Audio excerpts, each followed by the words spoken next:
Hi friends, I am Professor V.A. Zadav from CSMSS College of Polytechnic, Aurangabad.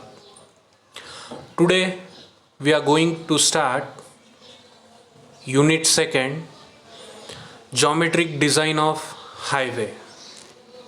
In this unit, we are going to study the various terms related to geometrics of the given type of highway. Means we are going to see the various components of the highway. Then we are going to study various types of curves and their necessity in highways.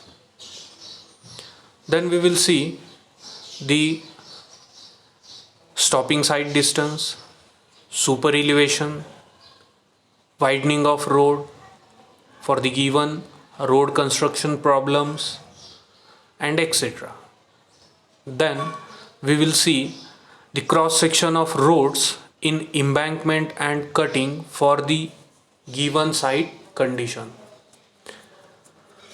म्हणजे आपल्याला या unit 2 मध्ये जे काही components वगैरे use होतात हायवेमध्ये त्या कंपोनंट्सची आपल्याला स्टडी करायची आहे. त्याच्यानंतर वेरियस ज्या टर्म्स आहेत, super elevation, widening, stopping side distance, या ज्या काही टर्म्स आहेत तर त्या टर्म्स पण आपल्याला युनिट 2 मध्ये बघायच्या आहेत. आणि त्यानंतर जे वेरियस क्रॉस सेक्शन्स आहेत, रोडचे क्रॉस सेक्शन्स, मग ते इम्बँकमेंटमध्ये असतील किंवा कटिंगमध्ये, तर ते सेक्शन्स आपल्याला स्टडी करायचे आहेत. तर या सगळ्या गोष्टी आपण युनिट 2 मध्ये बघणार आहोत. तर सर्वात अगोदर various terms used in highway engineering. So या सगळ्या टर्म्स आहेत ज्या हायवे इंजिनिअरिंगमध्ये यूज केल्या जातात. Right of way, road margin, roadway width, carriage way, shoulder, side slope, berms, spoil bank, borrow pit, curves आणि formation level. In next slide we will see the terms one by one. So first, right of way. Right of way म्हणजे काय की जेवढा काही area acquire केलेला आहे कशासाठी, for construction of road development किंवा कन्स्ट्रक्शन ऑफ रोड, तर तेवढा जो काही एरिया आहे तर त्या एरियाला म्हटलेला आहे right of way. The width of the acquired land for right of way is also known as, त्याला लँड विड्थ पण म्हणलेलं आहे. म्हणजे जे right of way it is also called as land width. It depends upon the importance of road and its possible future development. आता हे जे right of way आहे तर right of way it will depend upon the various terms. म्हणजेच importance किती आहे त्या रोडचं त्यावरती राईट ऑफ वे डिपेंड करणार आहे. त्याच्यानंतर फ्युचर डेव्हलपमेंट, फ्युचरमध्ये जर तो रोड आणखी डेव्हलप होऊ शकत असेल किंवा तिथनं एखादा मोठा रोड फ्युचरमध्ये भविष्यामध्ये जाणार असेल तर त्या रोडचा राईट ऑफ वे जास्त राहील. So the right of way, जी काही राईट ऑफ वेची विड्थ असणार आहे, it will depend upon the importance of road and future development. म्हणजे जेवढं रोडचं इम्पॉर्टन्स असेल, सपोज खेड्यागावामधला रोड असेल तर त्याचा राईट ऑफ वे खूप कमी असेल. एखादा मोठा हायवे असेल तर त्याचा राईट ऑफ वे खूप जास्त असेल, कारण की हायवेवरनं खूप मोठे मोठे व्हेकल्स वगैरे जाणार आहेत आणि म्हणून त्या हायवेचं जे इम्पॉर्टन्स आहे ते खूप जास्त असल्यामुळं राईट ऑफ वे जो आहे तिथे मोठा राहील आणि खेड्यागावामधला जो रस्ता आहे त्याचा राईट ऑफ वे खूप कमी राहील. सो राईट ऑफ वे इथे तुम्ही बघू शकता क्रॉस सेक्शन इन इम्बँकमेंट दाखवलेला आहे. तर राईट ऑफ वे जर तुम्ही बघितलं तर रोड बाउंड्रीपासनं ही वरची जी मोठी लाईन दिसते टोटल रोड लँड और ROW लिहिलेलं आहे. ROW म्हणजे राईट ऑफ वे. या राईट ऑफ वेमध्ये तुमचा कॅरिएज वे येईल, फॉर्मेशन विड्थ येईल, त्याच्यानंतर रोड मार्जिन्स वगैरे आहेत. तर ह्या सगळ्या इन्क्लूड होतील राईट ऑफ वेमध्ये. ओके. नेक्स्ट आहे road margin. The portion of land width on either side of roadway of road are known as road margin. आता जेवढी काही लँड विड्थ असणार आहे land width on either side of the roadway. जेवढा काही roadway असणार आहे तर त्या रोडच्या साईडची जी जागा असणार आहे that is called as road margin. आता हे जे रोड मार्जिन आहे या रोड मार्जिनमध्ये काय काय एलिमेंट्स इन्क्लूड आहेत. It includes shoulder, guardrail, footpath, cycle track and parking lane etcetera. ह्या सगळ्या ज्या गोष्टी आहेत शोल्डर, गार्डरेल म्हणजे जे तुम्हाला रोडच्या साईडला जसं आपण स्टेअरकेसला हँडरेलिंग्स वगैरे लावतो तसं रोडच्या साईडला गार्ड रेल्स वगैरे लावलेला असतात. मग ह्या सगळ्या गोष्टी त्या रोड मार्जिनमध्ये येतात. आपण रोड मार्जिन नेक्स्ट स्लाईडमध्ये बघू. So this is road margin. तुम्ही जे बघू शकता की शोल्डरच्या साईडपासनं दोन्ही साईडला तुम्हाला रोड मार्जिन दिसते. त्याच्यामध्ये साईड स्लोप इन्क्लूड आहे, ड्रेन्स इन्क्लूड आहेत, बर्म्स इन्क्लूड आहेत. तर ह्या सगळ्या गोष्टी असतात रोड मार्जिनमध्ये. सेंटरचा जो पोर्शन आहे तो सेंटरचा पोर्शन एक्सक्लूड करून रोडच्या दोन्ही बाजूने जेवढा काही रोडचा पोर्शन असणार आहे that portion is called as road margin. तुम्ही ॲरो बघू शकता शोल्डरपासनं रोड बाउंड्रीपर्यंत एक शोल्डर तुम्हाला रोड मार्जिन दाखवतोय. त्याच्यानंतर इकडे पण शोल्डरपासनं बाउंड्री स्टोनपर्यंत तुम्हाला जो ॲरो दाखवतोय it shows the road margin. त्यानंतर roadway width of formation of road is the sum of width of pavement or carriage way including separator if any and shoulder.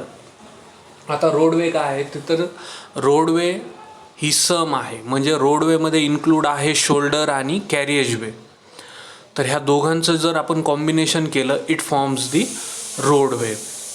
The road width is the top width of highway embankment or the bottom width of highway cutting excluding the side drains. या road विड्थमध्ये side drains वगैरे consider होत नाही.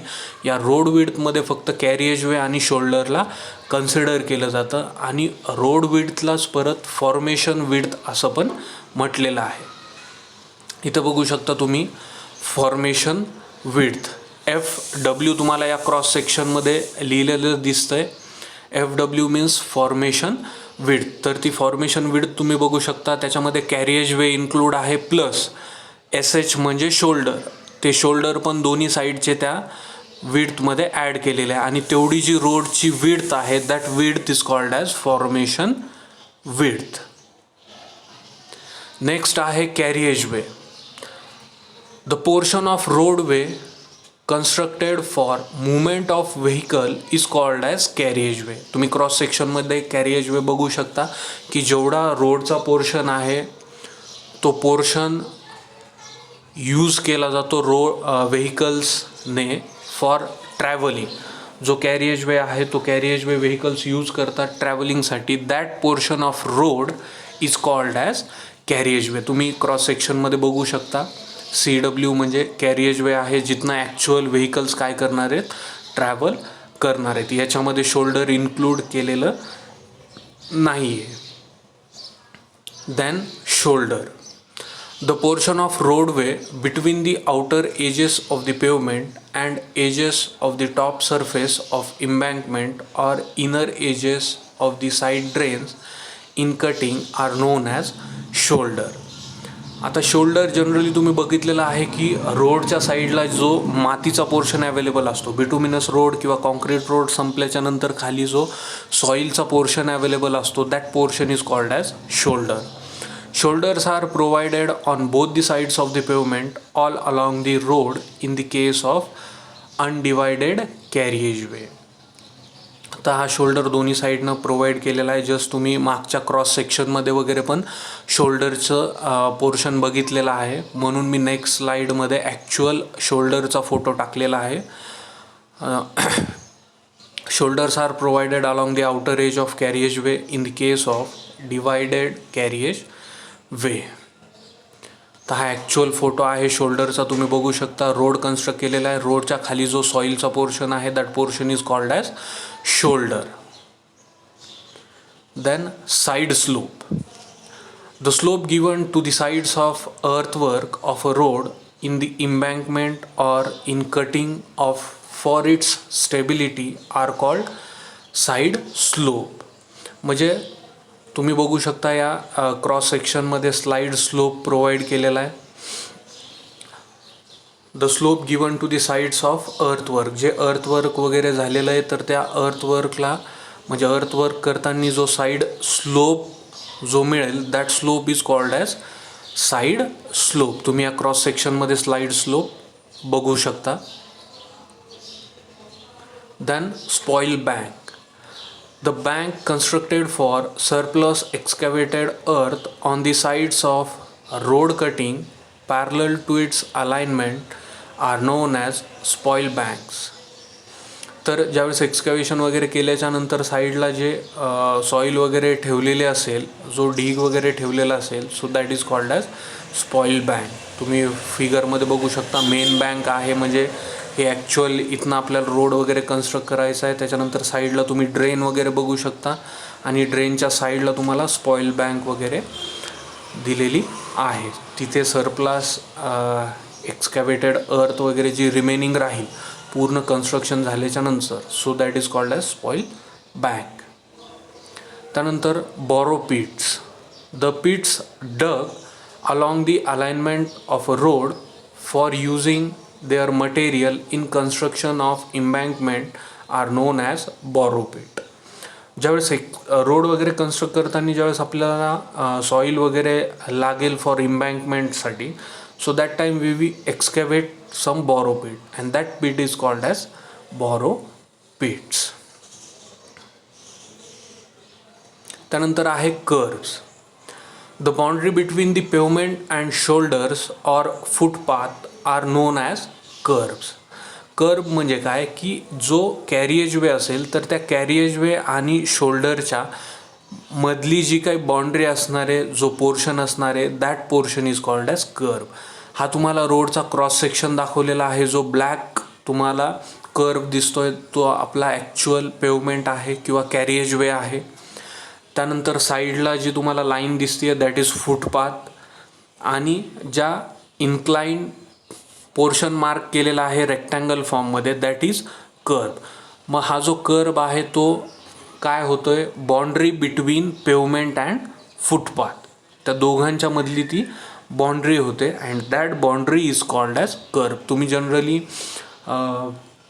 रोडवरती travelling करताना बघितलं असेल की फुटपाथच्या साईडला तुम्हाला येलो आणि ब्लॅक कलरचे पोर्शन्स मार्क केलेले दिसतात.